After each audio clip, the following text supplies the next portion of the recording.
7ஆம் நூற்றாண்டில் சைவமும் தமிழும் பிற சமயத்தவர்களால் கடுமையான நெருக்கடிகளை சந்தித்த காலகட்டத்தில் ஈசனுடைய திருவருளால் சீர்காழியில் திரு அவதாரம் செய்தவர் திருஞான சம்பந்தப் பெருமான். தம் உணர்வு சிறிதும் மின்றி ஈசனது பேரறிவினுள் அடங்கி நின்ற சில ஞானிகளுள் முதன்மையானவர் திருஞானச் சம்பந்தர்.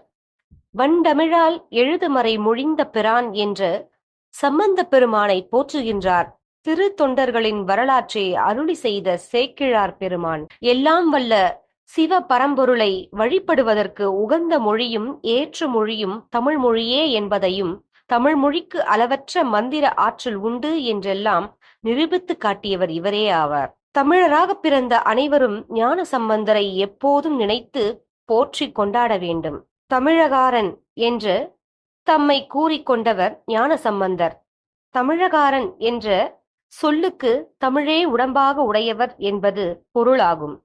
இவரது உடல் உயிர் எல்லாம் தமிழால் நிரம்பி இருந்ததால் தமது பதிப்பகங்களில் தமிழ் ஞான சம்பந்தன் என்று தம்மை கூறிக்கொண்ட முதல் தமிழ் குடிமகனும் இப்பெருமானே ஆவார். தமிழையும் ஈசனையும் தமது உயிர் மூச்சாக கொண்ட ஞான சம்பந்தர் திருத்தல யாத்திரை மேற்கொண்டு சிவத்தலங்களை தரிசித்து வந்தபோது திருவெண்காடு ஸ்ரீ ஸ்வேதாரண்யேஸ்வரர் திருத்தலத்திற்கு வழிபாடு செய்ய அத்தலத்தின் எல்லைக்கு வந்தார். எல்லையில் வந்தவர் மேலே நடந்து செல்லாமல் திகைத்து நின்றிருக்கிறார். தமிழாகராருக்கு திருவெண்காடு தலத்தின் எல்லைக்குள் இருந்த மணல் எல்லாம் சிவலிங்கமாக தெரிந்திருக்கிறது. ஆளுடை பிள்ளையான சம்பந்தர் சிவலிங்கமாக தெரிந்த அந்த மணல் மீது எப்படி கால் பதித்து நடப்பது என்று தனது நிலையை விளக்கி இத்தலத்தின் அம்பிகையான பிரம்ம வித்யாம்பிகையை நினைத்து பதிகம் பாட, அம்பிகை நேரில் வந்து ஞான சம்பந்த பெருமானை தன் இடுப்பில் சுமந்து சென்றாராம். ஞான சம்பந்தரை இடுப்பில் வைத்துக் கொண்டு சென்ற அம்பிகைக்கு பிள்ளை இடுக்கி அம்மன் என்று திருநாமம் ஏற்பட்டுள்ளது. பிரம்ம வித்யாம்பிகை கோயிலின் மேற்கு உள் பிரகாரத்தில் பிள்ளையை இடுப்பில் வைத்துள்ள அம்பிகையின் சிலாரூப திருமேனியை காணலாம். ஞான சம்பந்தர் அம்பிகையை அழைத்த இடத்தில் ஒரு குளம் உள்ளது. இக்குளம் பூப்பிட்டான் குளம் என்று வழங்கப்படுகின்றது. திருவாரூரில் பிறக்க முக்தி, தில்லையில் தரிசிக்க முக்தி, காசியில் இறக்க முக்தி, திருவண்ணாமலையை நினைத்தாலே முக்தி என்பார்கள். இவை அனைத்தும் ஒருங்கே அமைய பெற்ற திருத்தலமாக போற்றப்படுகின்றது திருவெண்காடு. இதனால் திருவெண்காடு முக்தி வாயில், முக்தி தலம் என்று போற்றப்படுகின்றது. நவகிரகங்களில் புதனுக்குரிய தலமாக வணங்கப்படும் திருவெண்காடு வடமொழியில் ஸ்வேதாரண்யம் என்று வழங்கப்படுகின்றது. ஸ்வேதம் என்றால் வெண்மை என்றும், ஆரண்யம் என்றால் காடு என்பதும் பொருளாகும். இதனால் வெண்காடு என்று அழைக்கப்படும் இத்தலம் மேன்மை கருதி திரு என்று அடைமொழியுடன் திருவெண்காடு என வழங்கப்படுகின்றது.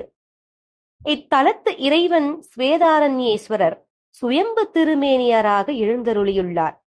திருவெண்காடுடையார், திருவெண்காட்டு பெருமான், வெண்காடார் என்று திருநாமங்களிலும் ஈசன் இத்தலத்தில் வழங்கப்படுகின்றார்.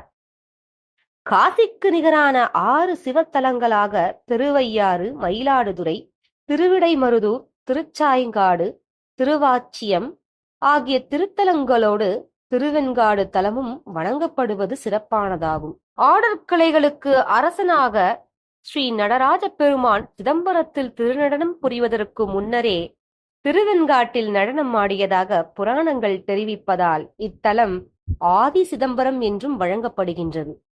இத்தலத்தில் ஈசன் ஆனந்த தாண்டவம், காளி நிருத்தம், கௌரி தாண்டவம், புஜங்க கலிலிதம், சம்ஹார தாண்டவம், வைஷ்டானம் என 9 வகையான நடனங்களை ஆடியதாக கூறப்படுகின்றது.